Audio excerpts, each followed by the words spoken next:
children, and you shall hear of the midnight ride of Paul Revere. On the 18th of April in 75, hardly a man is now alive who remembers that famous day and year. He said to his friend, if the British march by land or sea from the town tonight, hang a lantern aloft the belfry arch of the North Church Tower as a signal light. One if by land and two if by sea, and I on the opposite shore will be, ready to ride and spread the alarm through every Middlesex village and farm for the country folk to be up into arms. Then he said goodnight, and with muffled oar, silently rowed to the Charleston shore. Just as the moon was over the bay, her swinging wide, her morning's lit, Somerset British man of war, phantom ship with each mast and spar, crossed the moon like a prison bar, and a huge black hulk that was magnified by its own reflection in the tide. Meanwhile, his friend through Elliott Street wanders and watches with eager ears till the silence around him he hears the muster of men at the barrack door, the sound of arms, and the tramp of feet, and the measured tread of the grenadiers marching down to their boats on the shore. So through the night rode Paul Revere, and so through the night went his cry of alarm to every Middlesex village and farm. A cry of defiance and not of fear, a voice in the darkness, a knock at the door, and a word that shall echo forevermore.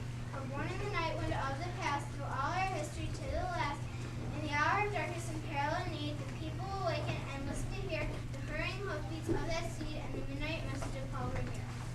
Stay where you are! Outlaws! It's Benny the kid that said I did. From at the Giant City Bank last week. It is. Their pictures are in the post office. Once a dead or alive, $100 reward. Back to your seats, everyone. How often have I told you never to leave your seats without permission? Nobody's gonna get hurt, kiddies, as long as you sit there quiet. Watch that grammar in front of my pupils, sir. The proper expression is sit there quietly, not sit there quiet. Oh, as long as you sit there quietly. Just in case someone tips off to the sheriff that we're in town, I tell Dan and me are gonna hide out here till 2:30 freight train comes through. Then we'll make our getaway. So don't anybody get any bright ideas like yelling out the window or running for help. See? Let's take a load off our feet, Benny. Might as well be comfortable till train time. Just a moment, Daniel. I believe that is your name. You and Benjamin will kindly wipe your feet on this mat before you sit down. Say, what is this? Dan and me got guns. We're going to take orders from you. It's Dan and I have guns, sir. And as long as you take refuge here, I shall insist that you obey the laws and rules of our schoolhouse. Kindly wipe your feet, gentlemen. All right, we'll wipe our feet. Mind your manners, sir. When I speak to you, you're to answer, yes, Miss Louisa. You understand? Yes, Miss Louisa. I don't know why we left the school to years around by the nose. I always high up in the clouds. Now, boys and girls, we shall continue our history lesson tomorrow. It is now time for music. Let's have a song, a jolly one. How about Old MacDonald Had a Farm? We can't sing, Miss Louisa. We were too scared. Afraid, Regina? What is there to be afraid? As far as we are concerned, we simply have 2 extra pupils in our room. Our schedule will remain the same as usual. Old MacDonald had a farm. Benjamin and Daniel, why aren't you singing? Why should we sing? Because when we have music in this school, everybody sings. And that means everybody. It's a school rule. Claire and Annabelle, this is not your affair. When we start to sing again, you will sing. Do you understand? Yes. Yes, what, Benjamin? Yes, Miss Louisa. Old MacDonald had a farm, E-I-E-I-O. And on his farm he had a cow, E-I-E-I-O. With a murmur, liar, and a murmur, liar. Here brings there with the Old MacDonald had a farm, E-I-E-I-O. Stay away from that window, ma'am. We're not giving you a chance to signal for help. You may be a schoolmarm, but you can't outsmart us. Nobody has ever outsmarted Benny the Kid and Dead-Eye Dan. It looks like a bit of rain. William, will you and Theodore please go out and bring in the flag? Do you think we're stupid? Why, the minute those kids leave the room, they run for the sheriff. Don't insist that we go, Miss Louisa. It really doesn't look like rain. There are cumulus clouds forming in the west. It is April and showers begin suddenly in the spring. It is a rule of our school that the American flag is never to become wet. One of you may accompany the boys if you wish, but our flag must not be rained upon. Do you hear? Oh, all right then. What's that, Benjamin? Yes, Miss Louisa. Now, children, we will have a spelling bee. Regina and Clara may be captains. You may start choosing teams, girls. I choose Annabelle. I choose Cassie. I choose Diana. I choose Kathy. I choose Michelle. I choose Xavier. I choose Molly. I choose Theodore and Mikey. I choose Will. I choose Daniel. I choose Benjamin. Say, what is this? What's going on? A spelling bee. Dale, ain't you never been in a spelling bee before? Haven't you ever, Daniel? Watch that grammar. Haven't you ever been in a spelling bee before?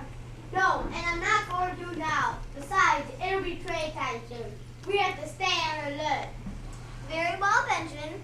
I will excuse you from participating in the spelling bee. Naturally, it would be most embarrassing for you to be spelled down by a group of young children. Who's going to be spelled down? No, maybe I haven't had much schooling, but I'm not so dumb that a bunch of little kids can lick me at spelling. I admire your spirit, Benjamin. You won't mind joining Clara's team then. Oh, all right then. What's that, Benjamin? Yes, Miss Louisa. Help. H-E-L-P. Hot. H-O-T. Out. O-U-T. Pads. C-A-D-S. Line. L-I-N. Lose. L-O-S. Lost. L-O-S-T. Out. O-U-T. Pan. P-A-N. Bird. B-I-R-D. Cat. C-A-T. Position. P-O-S-I-T-I-O-N. Very good, William. Now, Benjamin, spell the word thief.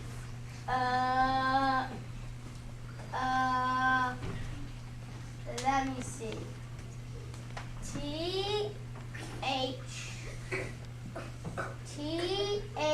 T-H-E-I-F. That is wrong, Benjamin. The correct spelling is T-H-I-E-F. Gee whiz, he is a thief, and he can't even spell it. Oh, so what if I'm not a good speller? I still make a good living.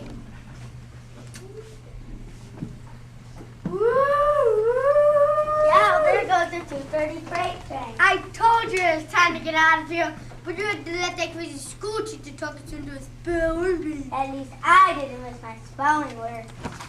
Hands up! Sheriff, how did you know the outlaws were here? I didn't know, son, but I gathered something was wrong when I happened to look out my office window and saw the school flagpoles there. You know as well as I do that unless it is raining out, Miss Louisa never lowers the school flagpole. It is the rule of the school. Remember, Miss Louisa was my teacher, too.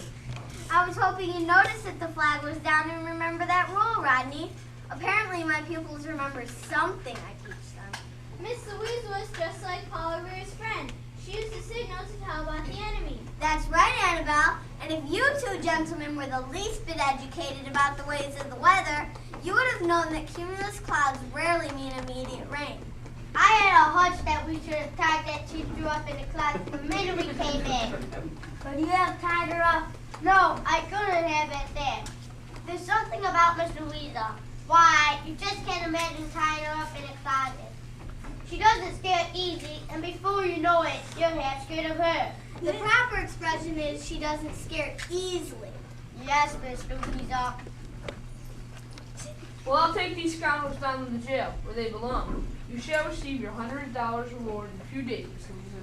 Thank you, Rodney.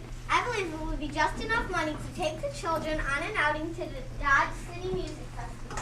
Yay! And now, children, I will dismiss you for the rest of the afternoon. Hooray, hooray for Miss Louisa!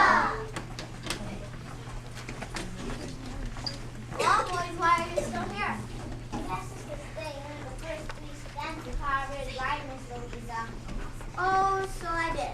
I'll excuse you just this once. You see, I'm feeling a bit shaky. Miss Louisa. Oh yes, very much afraid. I did everything in my power to delay them so they would miss the train and be captured. Yet I longed for them to leave before they decided to use those wicked guns on us. Well, you didn't act scared, not one bit. Naturally, she didn't. She behaved bravely when she was most afraid. That's courage, remember? Perhaps I taught you something today after all.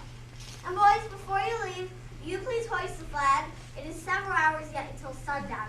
You must abide by the laws and rules of our schoolhouse. Yes, Miss Louisa. Yes, indeed. Goodbye, Miss Louisa.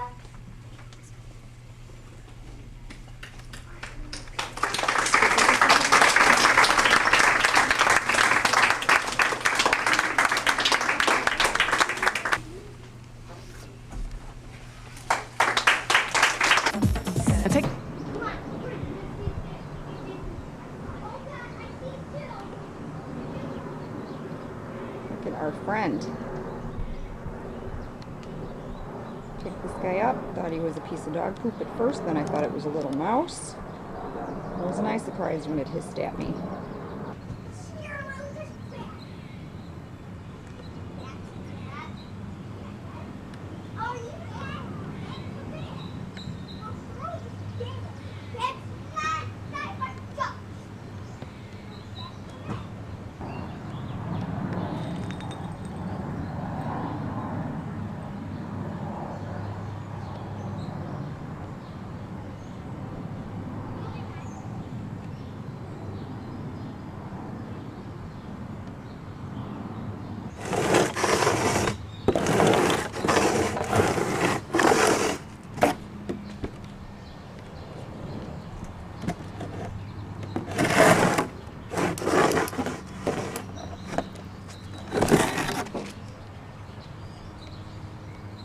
Oop, broken wing, broken wing.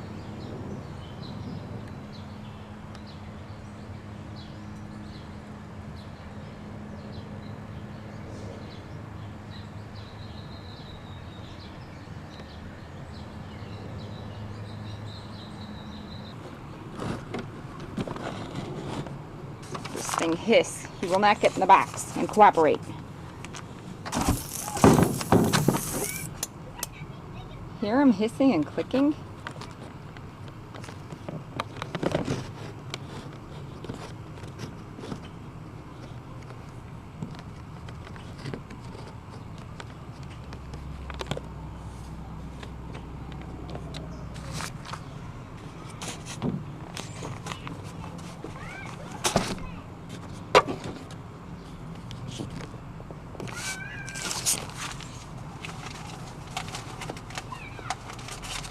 In the box. Come on. Oh. No pole scaling. Get in the box. In the box.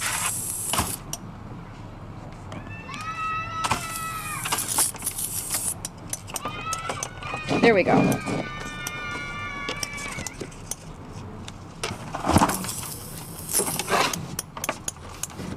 What is that clicking noise?